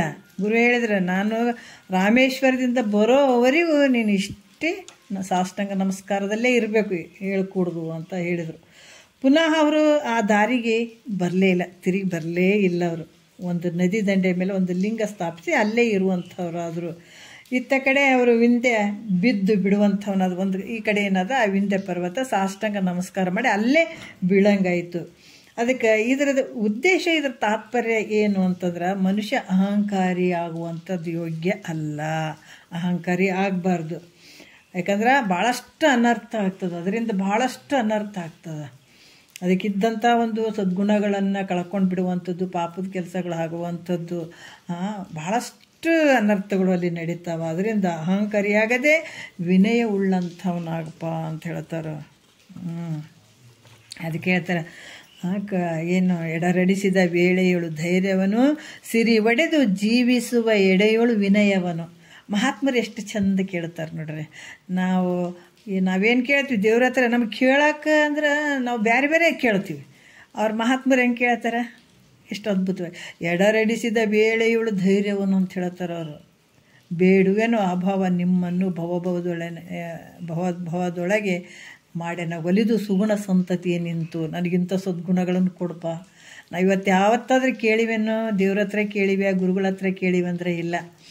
ಎಡರಡಿಸಿದ ವೇಳೆಯಳು ಧೈರ್ಯವನ್ನು ಅಂತ ಹೇಳ್ತಾರೆ. ಅಪ್ಪ ನಮ್ಮ ಕಷ್ಟನೇ ಕೊಡಬೇಡ್ರಿ ಅಂತ ಹೇಳ್ತೀವಿ, ಅದಾದ ಬಿಟ್ಟು ನಮ್ಮ ಕಷ್ಟ ಬರಬಾರ್ದಪ್ಪ ಅಂತ ಬಿಡ್ಕೊಂಬರ್ತೀವಿ. ಆದ್ರೆ ಮಹಾತ್ಮರು ಏನು ಕೇಳ್ಯಾರ, ಕಷ್ಟ ಬರ್ತದೆ, ಅದು ಯಾರಿಂದ ತಪ್ಪಿಸ್ಕೊಳಕ್ಕಾಗಂಗಿಲ್ಲ. ಅದಕ್ಕೆ ಚಿಂತಿಸಿದರು ಸುಖ ದುಃಖದೆಡೆಯಳು ನೀ ನಿಂತು ತಿಳಿದು ಬಳಿಕ ಎಲೆ ಜೀವನೇ. ಅಲ್ಲಿ ಕೂಡ ಕೆಲವೊಂದು ವಿಚಾರಗಳನ್ನು ಹೇಳ್ತಾರೆ. ಏನಂತಂದ್ರೆ ಅದನ್ನು ನಾವೇನು ಕಷ್ಟ ಬರ್ತದ ಅದು ಅನುಭವಿಸದೆ ಬೇರೆ ಪರಿಹಾರ ಅದಕ್ಕಿಲ್ಲ. ಬರಲುಳ್ಳ ದುಃಖವನ್ನು ಅನುಭವಿಸದೆ ಬೇರೆ ಪರಿಹಾರ ಅದಕ್ಕಿಲ್ಲ. ಹೌದು ಎಂದೆಡೆ ರಾಮನಳ ಪಾಂಡವರು ನೊಯ್ಯಲೇಕೆ ನೋಡ್ರಿ. ಏನೇ ಕಷ್ಟ ಬರ್ತದಂದ್ರೆ ಈಗ ನೀವು ತಪ್ಪಿಸ್ಕೊಳಕ್ಕೆ ನೋಡಿದ್ರು ಕೂಡ ಅದು ಮತ್ತೆ ಮುಂದೆ ಇರ್ತದೆ ಅಂತ ಹೇಳ್ತಾರೆ ಅವರು. ಇಲ್ಲರಿ ಮತ್ತು ಕಷ್ಟ ಬಂದದ್ರಿ ಮತ್ತು ನಾವು ತಪ್ಪಿಸ್ಕೊಳ್ಬೇಕಲ್ರಿ, ಮತ್ತು ಹೆಂಗೆ ರೀ ಇದಕ್ಕೆ ಪರಿಹಾರ ನಾವು ಕೇಳ್ತೀವಿ ಅಂತಂದ್ರೆ, ಇದಕ್ಕೆ ಪರಿಹಾರ ಕೇಳಿ ನೀವು ತೊಗೊಳ್ಬಹುದು, ಆದ್ರೆ ಮುಂದಿನ ಜನ್ಮಕ್ಕೆ ಅದು ಕಾಯ್ಕೊಂಡು ಕೂಡ್ತದೆ ಮತ್ತದು. ಅದಕ್ಕೆ ಈಗ ಏನು ಬಂದಿರ್ತದೆ ಉಂಡು ಮುಗಿಸ್ಬಿಡೋಂತಾರೆ ಮಹಾತ್ಮರು. ಅವ್ರೇನು ಬೇಡ ಅನ್ನಂಗಿಲ್ಲ. ಸಿದ್ಧಾರೂಢ್ರಿಗೆ ಹೊಡೆದ್ರು, ರೂಮ್ನಾಗ ಹಾಕಿ ಹೊಡೆದ್ಮೇಲೆ ಯಾರೋ ಬಂದು ಇಲ್ಲ ನಾವು ಪಾದ ಪೂಜೆ ಮಾಡ್ತೀವಿ ಮಹಾತ್ಮರು ಅದಾರಂತ ಕರ್ಕೊಂಡು ಕರ್ಕೊಂಡು ಹೋದ್ಮೇಲೆ ಬಂದಪ್ಪ ನನ್ನ ತಪ್ಪಾಯ್ತಪ್ಪ, ನಿಮ್ಮಂಥ ಮಹಾತ್ಮರಿಗೆ ನಾನು ಹೊಡೆದ್ಬಿಟ್ಟೆ, ನನ್ನ ತಪ್ಪಾಯ್ತಂದ್ರೆ ಹಂಗೆ ಅನ್ಬೇಡಪ್ಪ, ಅದು ನನಗೆ ಹಿಂದಿನ ಜನ್ಮದ ಒಂದು ಕರ್ಮ ಇತ್ತದು, ನೀನು ಅದನ್ನು ತೆಗೆದುಬಿಟ್ಟಿದ್ದೀನಿ, ನಿನ್ನ ಕೈಯಿಂದ ಅದು ಹೋಯ್ತು ಇವತ್ತು ಅಂದ್ರೆ ನಮಗೆ ಬರುವಂಥ ಕಷ್ಟಗಳು ಬರ್ತಾವ, ಇಲ್ಲಂತಿಲ್ಲ. ಅದಕ್ಕೆ ನಾ ಏನಾರ ಪರಿಹಾರ ತೊಗೊಂಡೆ ಅಂದರೆ ಈಗ ತಾತ್ಕಾಲಿಕ ಪರಿಹಾರ ಆಗ್ಬೋದು, ಆದರೆ ಆ ಪರಿಹಾರ ಮುಂದೆ ಇರ್ತದದು. ಮತ್ತು ಅದು ಏನಂದ್ರೆ ಆ ಕಷ್ಟ ಇರ್ತದೆ ಮುಂದೆ, ಅದು ಮತ್ತೆ ಕಾಯ್ಕೊಂಡು ಕುಂತಿರ್ತದದು, ನೀನು ಅನುಭವಿಸ್ಲೇಬೇಕದು. ಅದಕ್ಕೆ ಅವ್ರು ಹೇಳ್ತಾರೆ, ನೀನು ಯಾವುದಕ್ಕೂ ಚಿಂತೆ ಮಾಡೋಕ್ಕೆ ಹೋಗಬೇಡ, ಬರಲುಳ್ಳ ದುಃಖವನ್ನು ಅನುಭವಿಸದೆ ಬೇರೆ ಪರಿಹಾರ ಅದಕ್ಕಿಲ್ಲ. ಹೌದು ಎಂದೆಡೆ ರಾಮನಳ ಪಾಂಡವರು ನೊಯ್ಯಲೇಕೆ. ಶ್ರೀರಾಮಚಂದ್ರ ಪಾಂಡವ್ರ ಪರಮಾತ್ಮ ಬಾಜುನೇ ಇದ್ನಲ್ಲ, ಶ್ರೀಕೃಷ್ಣ ಪರಮಾತ್ಮ. ಅವರೆಲ್ಲ ಯಾಕಷ್ಟು ಕಷ್ಟಪಟ್ಟರು, ಅದಕ್ಕೆ ಇದನ್ನು ಅನುಭವಿಸ್ಲೇಬೇಕಾಗ್ತದೆ. ಆದ್ರೆ ಮಹಾತ್ಮರು ಇದನ್ನು ತಿಳ್ಕೊಂಡು ಏನಂದ್ರು, ಮತ್ತು ಅದು ಬಂದೇ ಬರ್ತದೆ, ಬ್ಯಾಡ ಅಂತ ಅನ್ನೋಕ್ಕೆ ಸಾಧ್ಯನೇ ಇಲ್ಲ. ಬರಬೇಡ ಅಂದ್ರೆ ಬಿಡ್ತದೆ ಅನ್ನೋದು. ಈ ಜಗತ್ತಿನೊಳಗೆ ಯಾರಾಗಲಿ ಕಷ್ಟ ಬರಲಿ ಅಂತ ಯಾರು ಹರಕಿ ಓದ್ತಾರೇನು? ಇಲ್ಲಲ್ಲ. ಆದರೂ ಕಷ್ಟ ಬಂದೇ ಬರ್ತದೆ. ಯಾರು ಬೇಡ್ಕೊಂಡಿಲ್ಲ ಅಂದ್ರೂ ಬರ್ತದಂದ್ರೆ, ಬೇಡ್ಕೊಂಡಿಲ್ಲ ಅಂದ್ರೂ ಕೂಡ ಸುಖ ಬರ್ತದಂತಾರೆ ಅವರು. ನೀ ಬೇಡ್ಕೊಳ್ಳೋದೇ ಬೇಡ, ಅದು ಬೇಕಪ್ಪ ಇದು ಬೇಕಪ್ಪ ಅಂತ ಯಾಕೆ ಬೇಡ್ತಿದೆ? ಅದು ಬರೋದಿದ್ರೆ ಬಂದೇ ಬರ್ತದೆ, ಹೋಗೋದಿದ್ರೆ ಹೋಗೇ ಹೋಗ್ತದೆ. ಅದಕ್ಕೆ ಅವರು ಕೂಡ ಹೇಳ್ತಾರೆ, ಏನೇ ಇದ್ದರೂ ಕೂಡ ಮಹಾತ್ಮರು ಕೇಳ್ತಾರೆ, ಎಡರಡಿಸಿದ ವೇಳೆಯೋಳು ಧೈರ್ಯವನ್ನಪ್ಪ, ಕಷ್ಟ ಬರ್ತದ ಬರಲಿ, ಅದ್ರ ಜೊತೆ ನನಗೇನು ಧೈರ್ಯವನ್ನು ಕೊಡು ಅಂತ ಹೇಳ್ತಾರೆ ಅವರು. ಮತ್ತು ಸಿರಿ ಒಡೆದು ಜೀವಿಸುವ ಎಡೆಯೋಳು ವಿನಯವನ್ನೋಳು. ನನಗೆ ಸಂಪತ್ತು ಬರ್ತದಲ್ಲ, ಮತ್ತು ನೀನು ಅದ್ರಾಗಪ್ಪ ಇಂಥ ಸಂಪತ್ತನ್ನು ಕೊಟ್ಬಿಟ್ಟು ಅದ್ರ ಜೊತೆನೇ ನನಗೆ ಅದೇ ಸೆಳೆತದಾಗ ಹೋಗಂಗೆ ಮಾಡಿಬಿಡುವ ಆ ಸಂಪತ್ತಿನೊಳಗೆ. ಅದು ನನಗೆ ಸರಿ ಏನೋ, ಅದನ್ನು ಸರಿ ಅಲ್ಲ ನನಗೆ.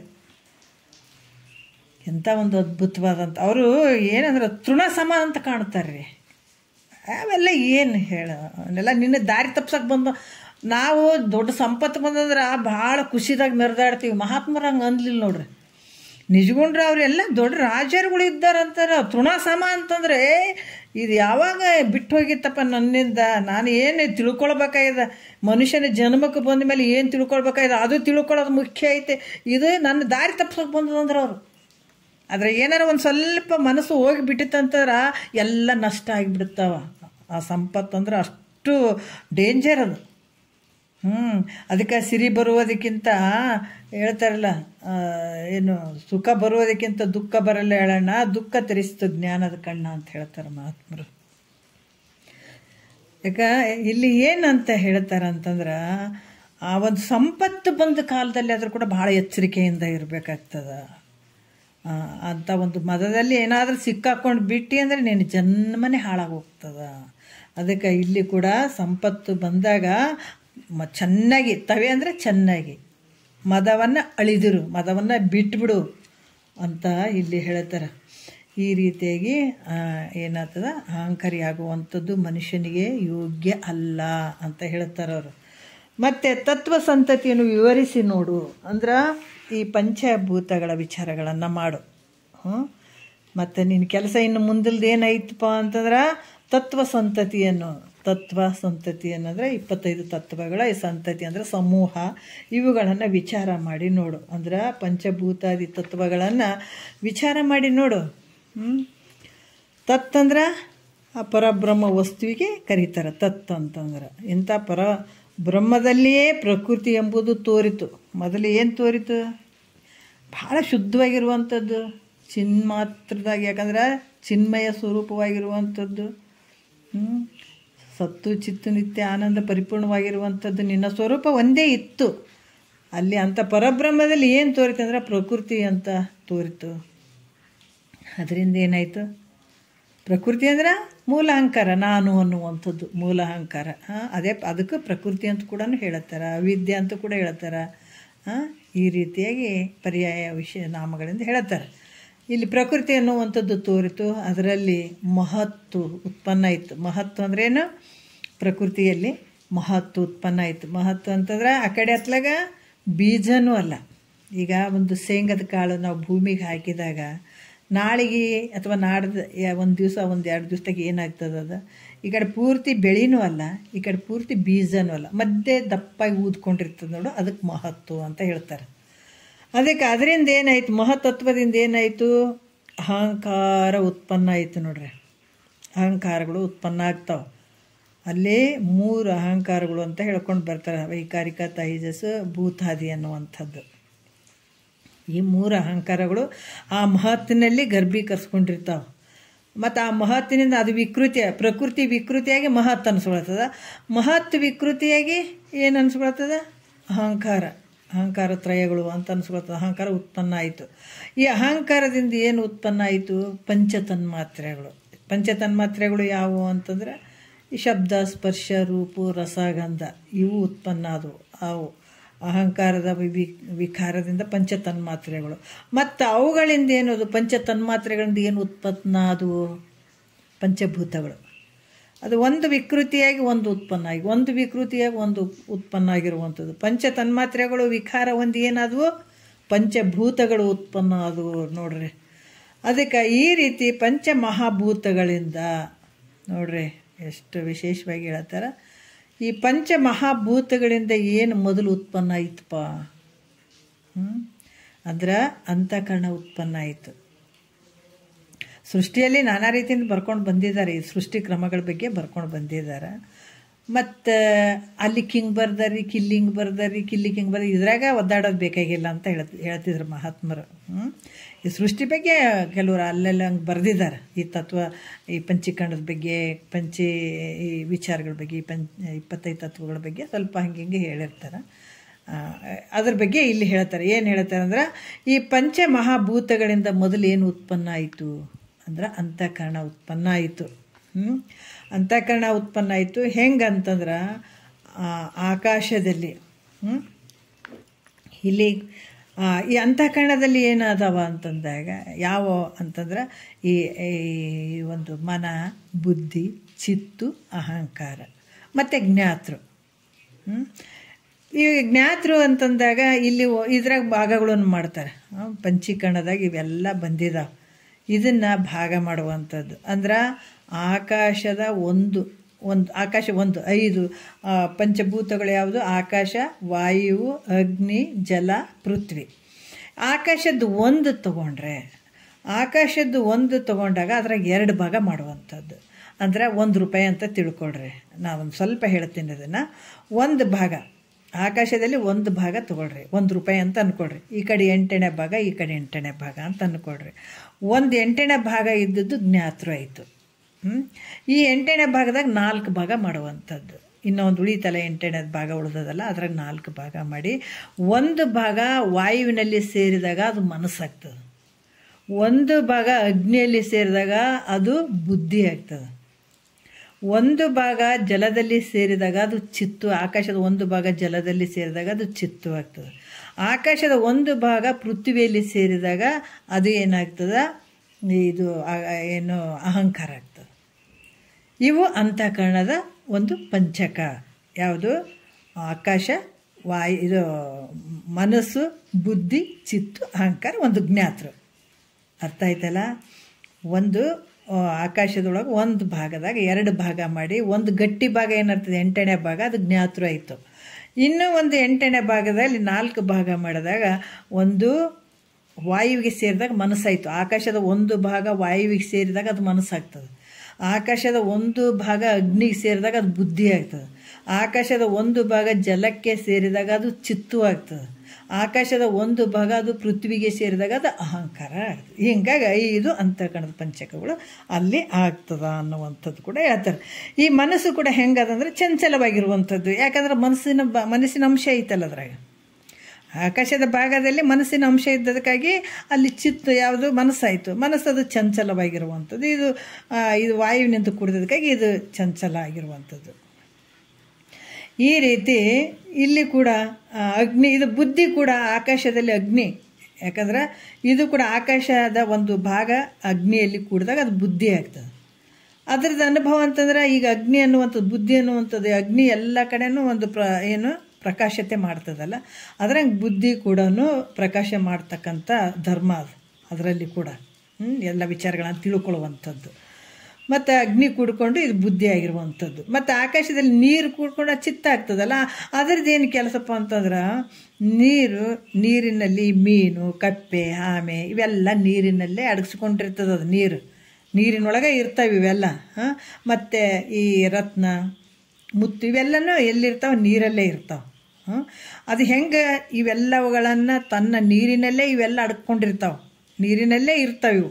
ಅದ್ರಂಗೆ ಚಿತ್ತಾದರೂ ಕೂಡ ನೀನೇನು ಜನ್ಮಾಂತರಗಳಲ್ಲಿ ಮಾಡಿದಂಥ ಏನು ವಿಚಾರಗಳು ಇರ್ತಾವ, ಇದು ಸಂಸ್ಕಾರ ಏನಿರ್ತದ, ಆ ಸಂಸ್ಕಾರ ಈ ಚಿತ್ತುವಿನಲ್ಲಿರುವಂಥದ್ದು. ಇದಕ್ಕೆ ಸಂಸ್ಕಾರ ಅನೇಕ ಒಂದು ಜನ್ಮಾಂತರಗಳಲ್ಲಿ ಮಾಡಿದಂಥ ವ್ಯವಹಾರವನ್ನು ಅದನ್ನು ಇಟ್ಕೊಂಡಿರ್ತದೆ. ಇದು ಚಿತ್ತು ಸಂಸ್ಕಾರವನ್ನು ಇಟ್ಕೊಂಡಿರ್ತದೆ. ಅದು ಚಿತ್ತು ಬಚ್ಚಿಟ್ಕೊಂಡಿರ್ತದೆ.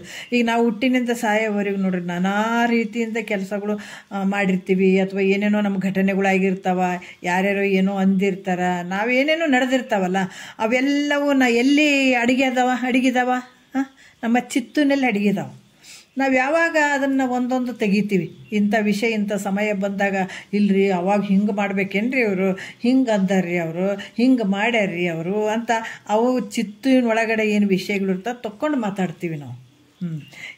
ಇದು ಬಚ್ಚಿಟ್ಕೊಳ್ಳುವಂಥದ್ದು, ಎಲ್ಲ ವಿಷಯಗಳನ್ನು ಬಚ್ಚಿಟ್ಕೊಳ್ಳುವಂಥದ್ದು, ಇದು ಸಂಸ್ಕಾರವನ್ನು ಇಟ್ಕೊಳ್ಳುವಂಥದ್ದು. ಅದರಿಂದ ಇದು ಆಕಾಶದ ಒಂದು ಭಾಗ ನೀರಿನಲ್ಲಿ ಸೇರಿಕೊಂಡು ಇದು ಚಿತ್ತಾಗುವಂಥದ್ದು ಅಂತ ತಿಳಿಬೇಕಾಗ್ತದೆ. ಮತ್ತು ಅಹಂಕಾರ ಇದು ಯಾವುದು ಆಕಾಶದ ಒಂದು ಭಾಗ ಪೃಥ್ವಿಯಲ್ಲಿ ಸೇರಿ ಇದು ಅಹಂಕಾರ ಆಗ್ತದೆ. ಯಾಕಂದರೆ ಇದು ಅಹಂಕಾರ ಅಂತಂದ್ರೂ ಕೂಡ ಈ ಪೃಥ್ವಿ ಭೂಮಿ ಎಲ್ಲ ಪದಾರ್ಥಗಳ ಭಾರವನ್ನು ಹೆಂಗೆ ಹೊರ್ತದೋ ಅದರಂಗೆ ಇದು ಅಹಂಕಾರ ಆದರೂ ಕೂಡ ಪ್ರತಿಯೊಂದಕ್ಕೂ ಇದು ನಾನು ಅನ್ನೋದು, ನನ್ನದು ಅನ್ನೋದು, ಈ ಅನ್ನುವ ಅಭಿಮಾನ ರೂಪ ಭಾರವನ್ನು ಹೊರುವಂಥದ್ದು ಇದು ಪೃಥ್ವಿ. ಎಲ್ಲ ಭಾರಗಳನ್ನು ಹೆಂಗೆ ಹೊರ್ತದ, ಇದು ನಾನು ನನ್ನದು ಅನ್ನುವಂಥ ಹಲವಾರು ಅಭಿಮಾನ ರೂಪವಾದಂತಹ ಭಾರವನ್ನು ಹೊರುವಂಥದ್ದು ಅಹಂಕಾರ. ಎಲ್ಲದು ನಾನು ಮಾಡಿದೆ, ನಾನು ಓದೆ, ನಾನು ಉಂಡೆ, ನಾನು ಹಂಗೆ ಮಾಡಿದೆ, ಹಿಂಗೆ ಮಾಡಿದೆ ಅಂತ ಒಂದಲ್ಲ ಎರಡಲ್ಲ ರೀ, ಅವೆಲ್ಲ ಅಭಿಮಾನವನ್ನು ಹೊತ್ಕೊಂಡು ತಿರುಗಾಡುವಂಥದ್ದು ಅಹಂಕಾರ. ಇದು ಯಾಕೆ ಇದು ಅಹಂಕಾರ ಆಗಿದೆ ಅಂತಂದ್ರೆ, ಇದು ಆಕಾಶದ ಒಂದು ಭಾಗ ಪೃಥ್ವಿಯಲ್ಲಿ ಸೇರಿದದಕ್ಕಾಗಿ ಇದು ಅಹಂಕಾರ ಆಗಿರುವಂಥದ್ದು ಅಂತ ತಿಳಿಬೇಕಾಗ್ತದೆ. ಇದು ಮತ್ತೆ ಗಟ್ಟಿ ಭಾಗ ಏನಾಗ್ಯದ, ಅದು ಜ್ಞಾತೃ ಆಗಿರುವಂಥದ್ದು. ಇನ್ನು ಒಂದೊಂದು ಭೂತದ ಇಲ್ಲಿ ಕೂಡ ಸತ್ವಾಂಶದಿಂದ ಒಂದೊಂದು ಇಂದ್ರಿಯದಂತೆ 5 ಭೂತಗಳಿಂದ 5 ಜ್ಞಾನೇಂದ್ರಿಯಗಳು ಕೂಡ ಉತ್ಪನ್ನ ಆದವು ಅಂತ ಹೇಳ್ತಾರೆ. ಈಗ ಯಾಕಂತಂದ್ರೆ ಇಲ್ಲಿ ಆಕಾಶದಿಂದ ಅಂತಃಕರಣಗಳಾದವು, ಮತ್ತು ವಾಯುವಿನಿಂದ ಅಲ್ಲಿ ಕೂಡ 5 ಇದೇ ಥರ ತೊಗೊಳ್ತಾರೆ. ಅಲ್ಲಿ ಕೂಡ ಅವು ಇದ್ರಾಗ 2 ಭಾಗ ಮಾಡಿ 4 ಭಾಗ ಎಲ್ಲದಕ್ಕೂ ಹಂಚಿರುವಂಥದ್ದು. ಮತ್ತು 1 ಭಾಗ ಮಾತ್ರ ಅಲ್ಲಿ ಪ್ರಾಣ, ಪಾನ, ವ್ಯಾನ, ಉದಾನ, ಸಮಾನ ವ್ಯಾನ ಆಗುವಂಥದ್ದು. ಈ ರೀತಿಯಾಗಿ ಹಂಚ್ಕೊಂಡು ಬಂದಾಗ ಇಲ್ಲಿ ಅಂತಃಕರಣದ್ದು ಮನ, ಬುದ್ಧಿ, ಚಿತ್ತ, ಅಹಂಕಾರಗಳು, ಮತ್ತು ಪ್ರಾಣ ಇದ್ಯಾವುದು ವಾಯುವಿನದ್ದು ಪಂಚಕ ಅಂತಂದ್ರೆ ಪ್ರಾಣ, ಅಪಾನ, ವ್ಯಾನ, ಉದಾನ, ಸಮಾನ ಅಂತ 5 ಪ್ರಾಣವಾಯುಗಳನ್ನು ಹೇಳುವಂಥದ್ದು. ಅಗ್ನಿಯಲ್ಲಿ ತಗೊಂಡಾಗ ಜ್ಞಾನೇಂದ್ರಿಯಗಳು ಸ್ತೋತೃ, ತೊಕ್ಕು, ಜಿಹ್ವ, ಗ್ರಾಣ, ನೇತ್ರ, ಇದು ಅಗ್ನಿ ಅಂಶದಿಂದ 5 ಪಂಚಕಗಳಾಗುವಂಥದ್ದು. ಮತ್ತು ಜಲದ ಪಂಚಕದಿಂದ ಏನಂದ್ರೆ ಶಬ್ದ, ಸ್ಪರ್ಶ, ರೂಪ, ರಸ, ಗಂಧ ಇವು ಶಬ್ದಾದಿ ವಿಷಯಗಳು ಆಗುವಂಥದ್ದು. ಮತ್ತು ಪೃಥ್ವಿ ಅಂಶದಿಂದ 5 ಪಂಚಕಗಳಾಗ್ತಾವ, ಕರ್ಮೇಂದ್ರಿಯಗಳು ವಾಕ್, ಪಾಣಿ, ಪಾದ, ಗುಹ್ಯ, ಗುದ ಅಂತ ಹೇಳ್ಬಿಟ್ಟು ಇವು 5 ಈ ರೀತಿಯಾಗಿ ಆಗಿರುವಂಥವು. ಇಲ್ಲಿ ಕೂಡ 5 ಜ್ಞಾನೇಂದ್ರಗಳು ಉತ್ಪತ್ತಿ ಆಗ್ತಾವ. ಈ ಒಂದು ರೀತಿಯಿಂದ ಇಲ್ಲಿ ಕರ್ಮೇಂದ್ರ 5 ಕರ್ಮೇಂದ್ರಗಳು ಉತ್ಪನ್ನ ಆದವು. ಈ ರೀತಿಯಾಗಿ ಇವೆಲ್ಲ ಆದವು ಅಂತ ಕೂಡ ಹೇಳುತ್ತಾರೆ. ಈ ಪ್ರತಿಯೊಂದು ಈ ಒಂದು ಪಂಚೀಕರಣದಲ್ಲಿ ಜ್ಞಾನೇಂದ್ರಿಯಗಳು, ಕರ್ಮೇಂದ್ರಿಯಗಳು ಇವೇನಂತಂದ್ರೆ ಪಂಚಭೂತಗಳು, ಇವು 5 ಗಟ್ಟಿಯಾದಂಥ ಪದಾರ್ಥಗಳು. ಅದ್ರಾಗ ಇವೆಲ್ಲ ಒಂದ್ರಾಗೊಂದು ಬೆರೆತು ಈ ಜ್ಞಾನೇಂದ್ರಿಯಗಳು, ಕರ್ಮೇಂದ್ರಿಯಗಳು ಇವನ್ನು ಇವೆಲ್ಲ ಆಗಿಬಿಟ್ಟು ಇಂದ್ರಿಯಗಳು ಆಗಿಬಿಟ್ಟು. ಇದರಿಂದ ಮನುಷ್ಯ ಏನಂದ್ರೆ ತನ್ನ ಪಾಪ ಪುಣ್ಯಕ್ಕನುಸಾರವಾಗಿ ಈ ಶರೀರ ಹೊತ್ಕೊಂಡು ಬಂದಾಗ ಇದೆಲ್ಲ ಶರೀರದ ಕ್ರಿಯೆಗಳೇನು ನಡೀತಾವಲ್ಲ, ಇದರಿಂದ ಈ ಇಂದ್ರಿಯಗಳಿಂದ ಇಲ್ಲಿ ಸುಖ ದುಃಖವನ್ನು ಅನುಭವಿಸ್ಲಿಕ್ಕೆ ರೆಡಿ ಆಯಿತು ಈ ಶರೀರ. ಈ ರೀತಿಯಾಗಿ ಇದು ನಮ್ಗೆ ಈ ಈ 25 ತತ್ವಗಳಿಂದ ಸ್ಥೂಲ ಶರೀರದಿಂದ ಈ ಒಂದು ಸ್ಥೂಲ ಶರೀರ ಆಯಿತು ಅನ್ನುವಂಥದ್ದು ಹೇಳ್ತಾರೆ. ಇದು ಯಾಕಂತಂದರೆ ಈ ರೀತಿಯಿಂದ ವ್ಯವಹಾರ ಮಾಡ್ತದೆ. ಇದನ್ನು ನೀನು 25 ತತ್ವಗಳನ್ನು ನೀನು ವಿಚಾರ ಮಾಡು ಅಂತ ಹೇಳುವಂಥದ್ದು. 25 ತತ್ವಗಳಿಂದ ಇದು ಆಯಿತು.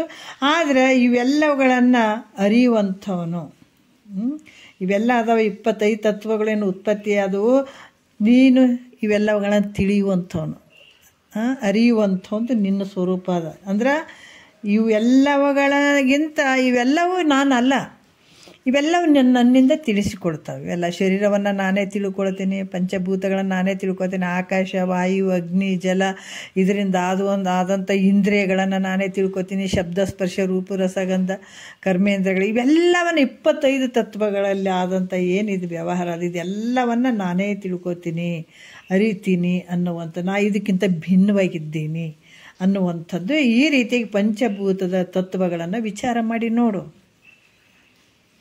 ಹೆಂಗಾಗಿದ್ದಾವಂತ ಇವನ್ನ ವಿಚಾರ ಮಾಡಿ ನೋಡು ಅಂತ ತಿಳುಪುವ ಅಂದರೆ ತಿಳಿಸುವಂಥ ಶ್ರೀ ಗುರು ವಚನೋಪದೇಶ ನೋಡ್ರಿ.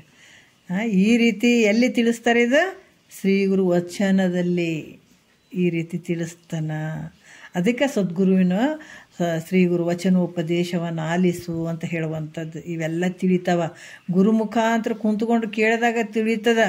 ಎಲ್ರಿ ಗುರುಗಳು ಎಲ್ಲರೂ ಹೋಗೋದು, ನಾವು ಮನೆಗೆಲ್ಲ ಮಸ್ತ್ ಮಾಡಿ ಇವೆಲ್ಲ ತಿಳ್ಕೊತೀವಿ ಅಂದರೆ ಇವೆಲ್ಲ ಅರ್ಥ ಆಗ್ತದೇನೋ ಅಂದ್ರೆ ಸಾಧ್ಯನೇ ಇಲ್ಲದು. ಇಂಥವೆಲ್ಲ ಗುರು ಮುಖಾಂತರನೇ ತಿಳ್ಕೊಳ್ಳಿಕ್ಕೆ ಸಾಧ್ಯ ಆಗ್ತದ. ಅದಕ್ಕೆ ಇದನ್ನು ಆಲಿಸಿದಾಗಳಹುದು ನರರಿಗೆ ಮುಕ್ತಿ ಅಂತಾರೆ. ಇದನ್ನು ತಿಳ್ಕೊಂಡಾಗ ನಿನಗೆ ಅಂಥ ಮೋಕ್ಷ ಮುಕ್ತಿ ಆಗ್ತದ ಅಂತ ಹೇಳ್ತಾರೆ. ಮತ್ತು ಇವಾಗ 4ನೆಯ ನುಡಿಯಲ್ಲಿ ಕೂಡ ಹೇಳ್ತಾರೆ ನೋಡೋಣ. ಬಳಸದಿರ ಅದ್ವೈತವನ್ನು ಬಾಹ್ಯದಲ್ಲಿ ನಿನ್ನೊಳಗೇಕೋ ಭಾವನೆಯೊಡಗೂಡು ತಿಳಿದು ಸಮಯ ನಿಷ್ಠೆಗಲಿ ವೇದ ವಿಧ ಭಕ್ತಿಗಳನ್ನಗಲಾದಿರೆಂದು ಉಸರುವ ಅಂತ ಹೇಳ್ತಾರೆ. ಇದು ಯೋಗ ಪ್ರತಿಪಾದನಾ ಸ್ಥಳದ ಕೆಲವು ಸ್ವಲ್ಪ ವಿಚಾರಗಳನ್ನು ಹೇಳ್ತಾರೆ ಅವರು.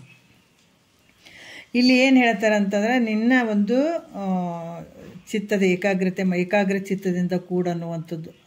ಬಳಸದಿರು ಅದ್ವೈತವನ್ನು ಅಂದ್ರೆ, ಅದ್ವೈತವಂದ್ರೆ ದ್ವೈತ ರೂಪ ಪ್ರಪಂಚದಿಂದ ರಹಿತನಾದಂಥ ಪರಮಾತ್ಮ ಹೆಂಗಿದ್ದಾನಂದ್ರೆ ಅದ್ವೈತನಾಗಿರುವಂಥವನು. ಈ ಪ್ರಪಂಚ ಹೆಂಗದ? ದ್ವೈತ ರೂಪದಿಂದ ಐತೆ. ಅದರ ಪರಮಾತ್ಮ ಹೆಂಗದಾನ? ಅದ್ವಯ ಆಗಿದ್ದಾನೆ, ಏಕರೂಪವಾಗಿದ್ದಾನೆ. ಅಂಥ ಪರಮಾತ್ಮನನ್ನು ಬಾಹ್ಯದಲ್ಲಿ ಅಂದ್ರೆ ಹೊರಗೆ ಹುಡ್ಕಕ್ಕೆ ಹೋಗಬೇಡ. ಪರಮಾತ್ಮನನ್ನು ಹೊರಗೆ ಹುಡುಕುವಂಥದ್ದಲ್ಲ. ಅದಕ್ಕೆ ಬಳಸಿದಿರ ಅದ್ವೈತವನ್ನು ಬಾಹ್ಯದಲ್ಲಿ ನಿನ್ನೊಳಗೇಕೋ ಭಾವನೆಯೊಡಗೂಡು ಅಂತ ಹೇಳ್ತಾರೆ. ಅದಕ್ಕೆ ಪರಮಾತ್ಮನನ್ನು ಈ ಹೆಂಗದಾನಂದ್ರೆ ದ್ವೈತ ರಹಿತನಾಗಿರುವಂಥವನದಾನ. ಮತ್ತು 5 ರೀತಿಯಿಂದ ಕೂಡಿದಂಥ ಲಕ್ಷಣಗಳಿಂದ, ಪೂರ್ಣ ಲಕ್ಷಣಗಳಿಂದ ಕೂಡಿದಂಥವನು. ಸತ್ತು ಚಿತ್ತು ನಿತ್ಯ ಆನಂದ ಪೂರ್ಣ ಲಕ್ಷಣಗಳಿಂದ ಕೂಡಿದಂಥ ಪರಮಾತ್ಮನನ್ನು ಹೊರಗೆ ಹುಡುಕಬೇಡ. ಇಲ್ಲಿ ನಾವು ಲಕ್ಷಣಗಳನ್ನು ತಿಳ್ಕೊಂಡಾಗ ಹೊರಗೆ ಹುಡ್ಕಕ್ಕೆ ಹೆಂಗೆ ಬರ್ತದೆ ಹೇಳ್ರಿ? ಸತ್ತು ಯಾವಾಗಲೂ ಇದ್ದಂಥವದಾನ, ಚಿತ್ತು ಅಂದ್ರೆ ಎಲ್ಲವನ್ನು ಅರಿಯುವಂಥವನದಾನ, ನಿತ್ಯ ಯಾವಾಗಲೂ ಇರುವಂಥವನದಾನ. ಸತ್ತು ಚಿತ್ತು ನಿತ್ಯ ಆನಂದವಾಗಿರುವಂಥವನದಾನ, ಪೂರ್ಣನಾಗಿ ಇರುವಂಥವನದಾನ ಅಂದಾಗ ಅಲ್ಲಿ ಇಟ್ಟಾನ, ಇಲ್ಲಿ ಇಟ್ಟದಾನ, ಗುಡಿಯಾಗ ಇಟ್ಟದಾನ, ಗುಂಡ್ರದಾಗ ಇಟ್ಟದಾನ ಅಂತ ನೋಡಕತ್ತದಾನ. ನಮಗೆ ಪೂರ್ಣ ಅದಾನ. ಪರಮಾತ್ಮ ಹೆಂಗದಾನಂದ್ರೆ ಪೂರ್ಣ ಅದಾನ. ಅಂಥ ಪೂರ್ಣ ಇದ್ದಂಥ ವಸ್ತುವನ್ನು ನಾವು ಇಲ್ಲೇ ಕಿಂತಲಿಟ್ಟು ನೋಡೋಕ್ಕಾಗ್ತದೇನು? ಇದನ್ನು ಕರೆಕ್ಟಾಗಿ ನಾವು ತಿಳ್ಕೊಂಡ್ಬಿಟ್ರೆ ಎಲ್ಲ ಕಡೆ ಕಾಣಕ್ಕೆ ಶುರು ಆಗ್ತದೆ. ಅದಕ್ಕೆ ಹೇಳ್ತಾರೆ, ಸಾರಿ ಚೆಲ್ಲದ ಮುಕುತಿ ಗುರು ತೋರಿಸೋದಲ್ಲದೆ ಕಾಣಿಸೋದನ್ನ. ಎಂಥ ಅದ್ಭುತವಾಗಿ ಹೇಳ್ತಾರೆ ನೋಡ್ರಿ. ಎಲ್ಲ ಕಡೆ ತುಂಬಿದಾನತ, ಇರದೇ ಇರುವಂಥ ಜಾಗ ಯಾವುದದ? ಎಲ್ಲ ಕಡೆ ತುಂಬಿದಂಥ ನಮ್ಮ ಅಜ್ಞಾನದ ಇವೆರಡು ಕಣ್ಣಿಗೆ ಏನು ಕಾಣ್ತದೆ ಅದನ್ನು ಅಲ್ಲೇ ಅದಾನಂತ, ಇಟ್ಟೇ ಅದಾನ, ಗುಡಿಯಾಗ ಅದಾನ, ಈ ಪರಮಾತ್ಮ ಕಿಲ್ಲೇ ಅದಾನ, ಕಲ್ಲೇ ಅದಾನ ಅಂತ ನೋಡ್ತೀವಿ. ಆದ್ರೆ ಗುರುನಾಥ ಹೇಳ್ತಾನ, ಈ ಅಲ್ಲದನ ಇಲ್ಲದನಕ್ಕೆ ಅತೇನು ಪರಿಚಿನ್ನತೆಯಿಂದ ಕೂಡ್ಯಾನೇನೋ ಪರಮಾತ್ಮ ಪರಿಪೂರ್ಣ ಆಗಿದ್ದಾನತ, ಎಲ್ಲ ಕಡೆ ತುಂಬಿದಾನ. ಗುಡಿ ಗುಂಡರ್ದಾಗಿದ್ದವು ನಿನ್ನೊಳಗಿಲ್ಲನತ, ಎಲ್ಲ ಕಡೆ ಇದ್ದವು ನಿನ್ನೊಳಗೆ ಇಲ್ಲನತ, ಪೂರ್ಣನಾಗಿದ್ದಾನೆ. ಅದರಿಂದ ಸರ್ವ ಜಗತ್ತಿನ ಪದಾರ್ಥಗಳು ಪಟಾದಿಗಳಲ್ಲಿದ್ದಂಥ ಪರಮಾತ್ಮ ನಿನ್ನಲ್ಲಿ ಅದಾನ. ಎಲ್ಲದ್ರಾಗಿದ್ದಂಥ ಪರಮಾತ್ಮ ಅಲ್ಲಿ ಅದಾನ ಅಂತ ಹೇಳ್ತಿದ್ವಿ. ಎಲ್ಲ ಕಡೆ ಇದ್ದಂಥ ಪರಮಾತ್ಮ ನಿನ್ನೊಳಗಿಲ್ಲನ, ನಿನ್ನೊಳಗೆ ಅದಾನ. ಅದಕ್ಕೆ ನಿಜಗೊಂಡ್ರೆ ಭಾಳ ಚಂದ ಹೇಳ್ತಾರೆ. ಬೊಮ್ಮವನ ಅರಿವಿನೆಂದು ಬಳಲುವರು ತಮ್ಮ ನೇತಿಗಳೆದು ಅನ್ಯವನ್ನೇ ನೋಡಿ ಮನುಜರು. ಎಷ್ಟು ಅದ್ಭುತವಾಗಿ ಹೇಳ್ತಾರೆ ನೋಡ್ರಿ. ಪರಮಾತ್ಮನ ಹುಡುಕದೆ ಅಂತ ಹೋಗಿ ಸುಮ್ಮನೆ ಬಳಲ್ತಾವವು. ಒಂದು ಜನ್ಮ ಅಲ್ಲ, ಜನ್ಮಾಂತರದಲ್ಲಿ ಕಷ್ಟ ತಗೊಳ್ತಾವು. ಅದಕ್ಕೆ ಅಲ್ಲಿ ಹೇಳ್ತಾರೆ, ಬೊಮ್ಮವನ ಅರಿವಿನೆಂದು ಬಳಲುವರು ತಮ್ಮ ನೇತಿಗಳೆದು ಅನ್ಯವನ್ನು ನೋಡಿ ಮನುಜರು. ತಮ್ಮನ್ನೇ ಬಿಟ್ಟುಬಿಟ್ಟಿದ್ದಾರೆ ವಿಚಾರ ಮಾಡೋದು. ತಿಳಿದು ಮೊದಲ ತತ್ವಕುಳವೆಲ್ಲವನ್ನು ನೇತಿಗಳೆದು ಅವು ಅನಾತ್ಮಕವೆಂದು ಬಳಿಕವನು ಒಳಗಧಿಕರಣವೆನಿಪ ನಿರ್ವಿಕಾರ ಸಂದುಳುಮೆ ತಾವೆಂಬ ವಿವೇಕವನ್ನು ಬಳಿ ಬಿಡಿಯದೆ ಬೊಮ್ಮವನರಿವೆನೆಂದು ಬಳಲುವರು. ಎಷ್ಟು ಅದ್ಭುತವಾಗಿ ಹೇಳ್ತಾರೆ. ತಿಳಿದು ಮೊದಲ ತತ್ವಕುಳವೆಲ್ಲ, ಈಗ ಅದನ್ನೇ ಹೇಳಿದ್ರು ನೋಡ್ರಿ, ತತ್ವ ಕುಳಗಳನ್ನು, ಈ ತತ್ವ ಸಮೂಹವನ್ನು ಮೊದಲು ವಿಚಾರ ಮಾಡಂತ ಹೇಳಕತ್ತಾರ. ನಿನಗೆ ಪರಮಾತ್ಮ ಸಿಗಬೇಕಾಗಿತ್ತಂದ್ರೆ ಮೊದಲು ವಿಚಾರ ಮಾಡ, ನಿನ್ನಲ್ಲಿ ನೀನೇ ವಿಚಾರ ಮಾಡಬೇಕಾಗಿದ್ದು. ಬೇರೆ ಎಲ್ಲನ್ನ ಏನೇನೋ ವಿಚಾರ ಮಾಡಕ್ಕೆ ಹೋಗ್ತಿದ್ದಲ್ಲ, ಯಾವ ಕಾಲಕ್ಕೆ ನಿನಗೆ ಸಿಗ್ತದೆ ಇಂಥ ಆನಂದ, ಇಂಥ ಪರಮಾತ್ಮ ಯಾವ ಕಾಲಕ್ಕೆ ಸಿಗ್ತಾನ? ಅದಕ್ಕೆ ತಿಳಿದು ಮೊದಲು ಏನು ತಿಳಿದು ಮೊದಲು ತತ್ವಕುಳವನ್ನು ಏನು ವಿಚಾರ ಮಾಡಿದ್ರಲ್ಲ, ಈ ಶರೀರ ಹೆಂಗಾಯಿತು, ಪಂಚಭೂತಗಳಿಂದ ಆದಂಥದ್ದು, ಇದರಲ್ಲಿ ಒಂದ್ರಾಗ ಒಂದು, ಇವು 5 ಇರೋದು. ಏನು ಆಕಾಶ, ವಾಯು, ಅಗ್ನಿ, ಜಲ, ಪೃಥ್ವಿ 5 ಇರೋದು ಗಟ್ಟಿ ವಸ್ತುಗಳು 5 ಇರೋದು. ಆದ್ರೆ ಒಂದು 5 ತುಂಡುಗಳಂತ ತೊಗೊಂಡು ಕೇಸ್ ನಾವು ಮನ್ಯಾಗ ಮಾಡೋಕೆ ಏನು ಆಗ್ತದೇನ, ಮನೆ ಆಗ್ತದೇನ? ಇಲ್ಲಲ್ಲ. ಅದ್ರಾಗ ಕಟ್ ಮಾಡಿ ಒಂದಿಷ್ಟು ಬಾಗಿಲಿಗೆ ಮಾಡಿದರು, ಒಂದು ಕಿಟಕಿ ಮಾಡಿದರು, ಮ್ಯಾಲೆ ಜಂತಿಗಳನ್ನು ಮಾಡಿದರು, ಆದಾಗ ಮನೆ ಐತಲ್ಲ. ಅದ್ರಾಗ ಇವು 5 ಪಂಚಭೂತಗಳಿಂದ ಒಂದ್ರಾಗೊಂದು ಬೆರಿಕೆಯಾಗಿ 25 ತತ್ವಗಳು ಆದಂಥ ಈ ಶರೀರ. ಮತ್ತು ಇದನ್ನು ವಿಚಾರ ಮಾಡ್ಲಾರ್ದ ನೀ ಎಲ್ಲೆಲ್ಲ ಹುಡುಕ್ತೀನಿ ಅಂದ್ರೆ ಹೆಂಗೆ ಸಿಗ್ತದದ? ಅದಕ್ಕೆ ತಿಳಿದು ಮೊದಲ ತತ್ವ ಕುಳವೆಲ್ಲವನ್ನು ಅವು ಅನಾತ್ಮಕವೆಂದು, ಇವೆಲ್ಲ ತಿಳಿಸಿಕೊಳ್ಳಕತ್ತಾವಲ್ಲ, ತಿಳಿಸಿಕೊಳ್ಳುವಂಥದ್ದೆಲ್ಲ ಅನಾತ್ಮವಾಗಿರುವಂಥದ್ದು, ಆತ್ಮ ಅಲ್ಲದು. ತಿಳಿಸಿಕೊಳ್ಳುವಂಥದ್ದು ಏನದವ ಅವೆಲ್ಲ ಅನಾತ್ಮವಾಗಿದ್ದಾವ. ತಿಳಿಯುವಂಥವು ನೀನು ಸತ್ಯ ಇದೆ, ಇದನ್ನು ತಿಳ್ಕೊ ಫಸ್ಟು. ಎಷ್ಟು ಅದ್ಭುತವಾಗಿ ಹೇಳ್ತಾರೆ ಅವರು. ಅದಕ್ಕೆ ಇಲ್ಲಿ ಘಟಪಟಾದಿಗಳಲ್ಲಿರುವಂಥ ಪರಮಾತ್ಮ ನಿನ್ನಲ್ಲಿಲ್ಲನ.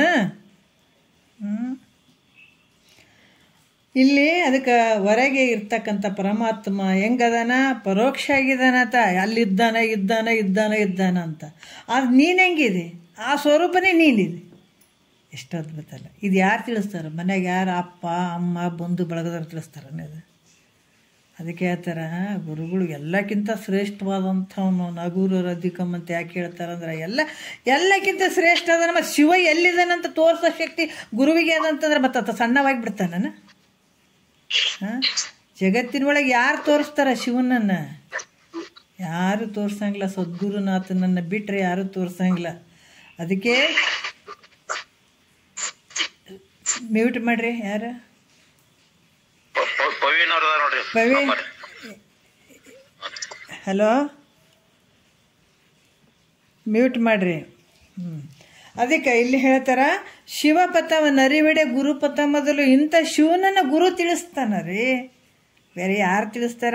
ಬಂಧುಗಳಾದವ್ರು ಬಂದು ಉಂಡು ಹೋಗೋರು ಒಂದು 4 ಮಾತು ಹೇಳೇ ಹೋಗ್ತಾರೆ. ನಿಮಗೆ ಕಿದಕ್ಕೆ ಹಿಂಗಾಗ್ಬೇಕಾಗಿತ್ತು, ಕದಕ್ಕೆ ಹಂಗಾಗ್ಬೇಕಾಗಿತ್ತು. ಗುರುವಿಂದ ಬಂಧುಗಳು ಉಂಟೆ ಸರ್ವಜ್ಞ ಅಂತ ಹೇಳ್ತಾರೆ. ಬಂಧು ಅಂದರೆ ಯಾರು ನೋಡ್ರಿ?